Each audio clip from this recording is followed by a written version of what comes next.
महामाये श्रीपीठे सुरपूजिते शङ्खचक्रगदाहस्ते महालक्ष्मी नमोऽस्तु ते नमस्ते गरुडारूढे डोलासुरभयङ्करी सर्वपापहरे देवी महालक्ष्मी नमोऽस्तु ते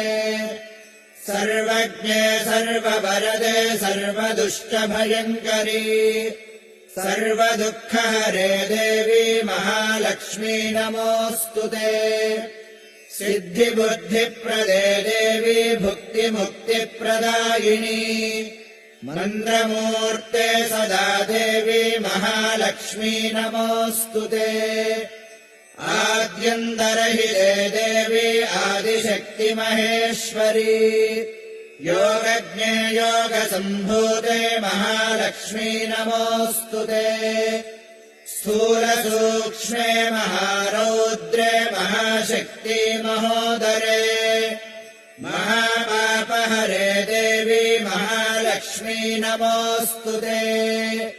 पद्मासनस्थिते देवी परब्रह्मस्वरूपिणी परमेशी जगन्माता